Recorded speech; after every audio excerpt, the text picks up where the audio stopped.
किनकी बच्ची थी? बच्ची किनकी है? नहीं, किनकी बच्ची है? मंगलवार को गायब हुई 5 साल की लापता बच्ची का मिला शव। वाजपेयी नगर की मल्टी में ही मिला बच्ची का शव। 36 घंटे से लगातार लापता बच्ची की पुलिस कर रही थी तलाश। मंगलवार की दोपहर 12 बजे से लापता थी बच्ची। जिस मल्टी में बच्ची रहती थी, इस मल्टी के बाजू वाले घर के पानी की टंकी में मिली बच्ची की लाश। स्थानीय लोगों ने पुलिस पर लापरवाही का लगाया आरोप। जिस घर में ताला लगा हुआ था, उस घर के मालिक को पुलिस ने लिया हिरासत में। आरोपी को स्थानीय लोगों ने घेर कर मारने की भी की कोशिश। घटना से मध्य प्रदेश की राजधानी भोपाल में बवाल मचा हुआ है। यहाँ शाहजहानाबाद इलाके में 2 दिन से जिस बच्ची की तलाश हो रही थी, उसका शव पड़ोसी के घर से मिला है। इसके बाद चारों ओर चीख पुकार मच गई। एक तरफ घर वालों का रो रो कर बुरा हाल है, तो दूसरी तरफ लोगों का गुस्सा फूट पड़ा है। पुलिस के खिलाफ जमकर नारेबाजी हो रही है। लोग दोषियों को जल्द से जल्द पकड़कर फांसी देने की मांग कर रहे हैं। हम घर से बाहर नहीं जा सकते, हमारे बच्चों को छोड़ के आप उसको फांसी की सजा दो या फिर पब्लिक के हवाले करिए। जी, तो बीच चौराहे पे लाके पेट्रोल डाल के आग लगाना चाहिए। बसंती उसका लड़का, उसका दामाद और चंचू, 4 लोग हैं। 2 लेडीज उसके घर के, एक उसका बेटा, एक उसका जवाई। उन चारों को बीच चौराहे पे लाके हमारे हवाले करो, काट के फेंक दो। दोबारा कोई ऐसा काम नहीं करेगा। हमारे सामने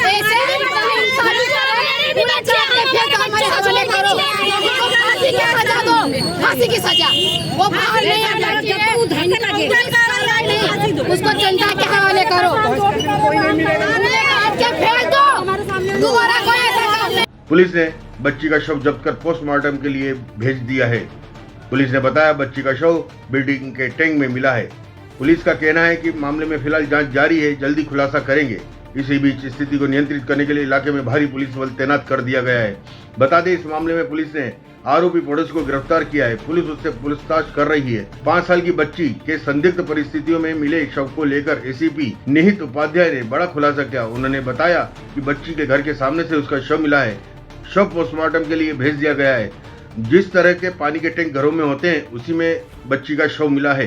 पुलिस ने इस मामले की सघन जांच की और विगत 36 घंटों में लगभग 200 पुलिसकर्मी बच्ची की तलाश में लगे हुए थे। चूँकि आप जैसा कि आप सभी लोगों को विदित है, 3 दिन पहले एक बच्ची लापता हुई थी। आज उसी की विंग में उसी फ्लोर पे जहाँ पर बच्ची रहती थी, उसके सामने से उसकी लाश रिकवर हुई है, जिसको हमने फर्दर इन्वेस्टिगेशंस के लिए हॉस्पिटल पहुँचा दिया है। जो भी कुछ जानकारी अभी निकल के आएगी, अभी हम आपके साथ में डिटेल शेयर करेंगे। ये कितने समय से बच्ची गायब थी? ये विगत 36 घंटों से गायब थी और आज तीसरा दिन होता। देखिए, संदिग्ध, आप इसको संदिग्ध तो हम डेफिनेटली मानेंगे ही। बाकी उसमें क्या तथ्य निकल के आते हैं, किस प्रकार से मृत्यु हुई है, जो भी है फर्दर इन्वेस्टिगेशंस के बाद ही पता चलता है। अभी मैं आपको अभी बताने की स्थिति में नहीं हूँ। सब पता चला वो किराएदार था, यहाँ पर रहता था, जिसने ऐसा करा। आपको डिटेल्स हम शेयर करेंगे थोड़ी देर में। पुलिस वेरिफिकेशन के बाद यहाँ किराए से लिए जा रहे हैं। वो आपको सब आपको डिटेल शेयर करके बताएंगे। इस घटनाक्रम के बाद में स्थानीय विधायक आतिफ हकील और भोपाल मध्य विधानसभा क्षेत्र के विधायक आरिफ मसूद घटनास्थल पर पहुंचे और वहां पर पुलिस पर लापरवाही का लगाया आरोप। आतिफ हकील ने कहा, वाजपेयी नगर मल्टी में आए दिन गुंडागर्दी होती रहती है। यहाँ पर नशीले पदार्थों की बिक्री होती है। अवैध रूप से शराब का विक्रय भी यहाँ पर होता है। स्थानीय नागरिकों ने भी विधायक आतिफ हकील का समर्थन करते हुए कहा कि यहाँ पर बच्चों का निकलना भी दूभर हो जाता है। असामाजिक तत्वों का जमावड़ा लगा रहता है।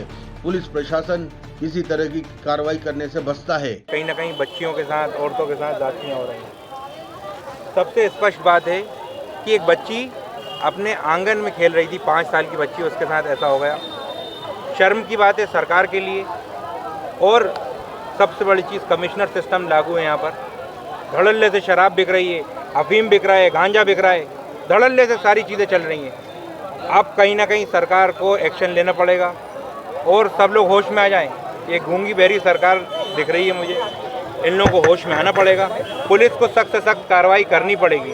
और जो अफीम गांजा जिन लोगों के आड़ में चल रहे हैं, अब उनसे ये कहना है कि मेहरबानी कर बच्चों के भविष्य के लिए, जो आने वाली जो नस्लें हैं उनके भविष्य के लिए अपनी सियासतें छोड़ दो और जिसने भी कराया उसके साथ कार्रवाई होनी चाहिए। इतनी बड़ी बड़ी मल्टियाँ बना दी गई हैं, कैमरे नहीं है, लाइटें नहीं है, लोगों का कहना है पुलिस बल भी ना के बराबर रहता है। तो ये कमिश्नर सिस्टम, देखिए स्थानीय विधायक होने के नाते मैंने बोल दिया, अगर आज मैं विधायक नहीं दे दूंगा तो कम से कम 2 महीने में प्रोसेस होकर कैमरा लगेगा। मैंने सीएसपी साहब से बोला मैं अपनी सैलरी के अंदर उसके वहाँ पर कैमरे लगवा सकता हूँ, मैं लगवा दूंगा वहाँ पर लाइट लगवाने के लिए। भी चर्चा हुई है वहाँ की सुरक्षा को लेकर, क्या कुछ बात हुई आपकी? मेरी उनसे यही बात हुई और हम लोगों ने सबसे स्पष्ट बोला है, हमने सीएसपी साहब से ही बोला है, एसपी साहब से, एडिशनल एसपी साहब से ही बोला है कि वहाँ शराब नहीं बिकने देंगे। वहाँ के लोग भी यही चाहते हैं। पुलिस बल बढ़ाया जाएगा वहाँ तो? पुलिस बल बिल्कुल बढ़ाना चाहिए। कमिश्नर सिस्टम लागू है, मैं स्पष्ट बता रहा हूँ। वहाँ पर धड़ल्ले से ये सब चीज़ें हो रही, तो इसके लिए जो भी दोषी है, जो भी पुलिस वाला भी दोषी है, उस पर सख्त से सख्त कार्रवाई होनी चाहिए। कहीं ना कहीं उनकी आड़ में ही हो रही थी ये घटनाएं। इसलिए हो रही हैं कि मुख्यमंत्री का पूरा के पूरा मोटो सरकार चलाने पे नहीं, केवल अपनी पार्टी को बनाने पे है। प्रदेश की जनता की उनको फिक्र नहीं है, इसलिए बच्चियों के साथ ये शोषण हो रहा है। और जब पराधिष्ठा नहीं रखी जाएगी तो इसी तरह कोलार की घटना हमारे सामने, शाहपुरा की हमारे सामने, कोयफिदा थाने की हमारे सामने, एक शाहजहाबाद की अभी हो गई, लगातार 6 घटनाएं भोपाल में हो गई। इसका सीधा एक फेल्यूर जो मुझे समझ में आता है कि मुख्यमंत्री जिस तरह से कलेक्टर एसपीओ के तबादले कर रहे हैं, तो वो ये संकेत दे रहे हैं कि बीजेपी का कार्यकर्ता बनो और संरक्षण पाओ और जो दिल चाहे वो घटनाएं करो। अच्छा ये बताइए, जो अभी घटनाएं हुई हैं उनपे मुख्यमंत्री ने कहा था सख्त से सख्त कार्रवाई होगी। अरे वो मुख्यमंत्री फेल्यूर मुख्यमंत्री है। सबसे पहला प्रदेश का गृह मंत्री होगा जो सबसे बड़ा फेल्यूर गृह मंत्री है। अगर नैतिकता है तो इस्तीफा दे और नहीं तो करके दिखाए कुछ करना है तो।